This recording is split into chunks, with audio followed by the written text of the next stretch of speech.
Digital రంగంలో భారత్ మరో ఘనత సాధించింది. టెక్నికల్ గా దేశాల సన్నద్ధతను తెలియజేసే నెట్వర్క్ రీడినెస్ ఇండెక్స్ 2024లో ఇండియా టాప్ 50 దేశాల్లో ఒకటిగా నిలిచింది. 2023లో ఉన్న 49.93గా ఉన్న ఇండియా స్కోర్ ఈ ఏడాది 53.63 పాయింట్లకు పెరిగింది.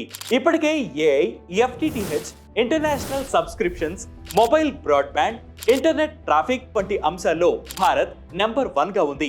ఇక టెలికాం మార్కెట్లో ప్రపంచంలో 2వ స్థానంలో ఉంది. ఇక రెడీనెస్ ఇండెక్స్ విషయానికొస్తే వాషింగ్టన్ లోని ఒక ఇండిపెండెంట్ నాన్ ప్రాఫిట్ ఆర్గనైజేషన్ ఈ అంచనాలను ప్రకటించింది.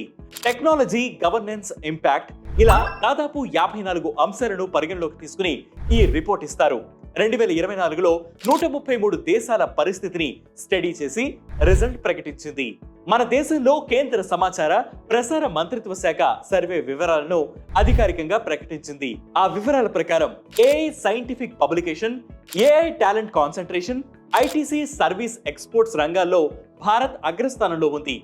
ఎఫ్టిటిహెచ్ ఇంటర్నెట్ సబ్స్క్రిప్షన్, దేశంలో లోపల mobile broadband internet traffic, international internet brand width రంగాల్లో ద్వితీయ స్థానంలో ఉంది. డొమెస్టిక్ మార్కెట్ సేల్లో 3వ స్థానంలో, టెలికమ్యూనికేషన్ సేవల్లో పెట్టుబడులకు సంబంధించి 4వ స్థానంలో నిలిచింది. టెక్నాలజీ ఇన్నోవేషన్, డిజిటల్ ట్రాన్స్ఫర్మేషన్ లో ఇండియా చెప్పుకోదగ్గ అభివృద్ధి సాధించిందని ఈ నివేదిక పేర్కొంది. ఇందులో డిపార్ట్మెంట్ ఆఫ్ టెలికమ్యూనికేషన్స్ పాత్ర కీలకంగా చెప్పుకోవచ్చింది. గత దశాబ్ద కాలంగా చూసుకుంటే మన దేశంలో టెలి డెన్సిటీ 75.2% నుంచి 84.69% పెరిగింది. వైర్లెస్ కనెక్షన్లు 119% పెరిగాయి.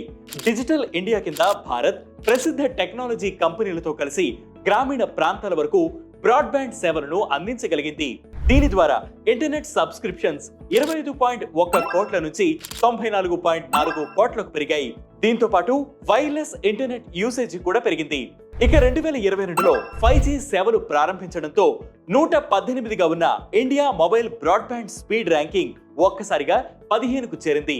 భారత్ సాధించిన ఈ పురోగతి దేశ టెక్ వృద్ధిలో కీలక ముందడుగుగా నిలుస్తుంది. ఇది వాటి ట్రెండింగ్ ఎక్స్ప్లెయినర్. ఇలాంటి ఎక్స్ప్లెయినర్స్ కోసం ప్రతిరోజు వెయిట్ న్యూస్ యాప్ ని ఫాలో అవ్వండి. Weight news Telugu YouTube channel ని సబ్స్క్రైబ్ చేయండి.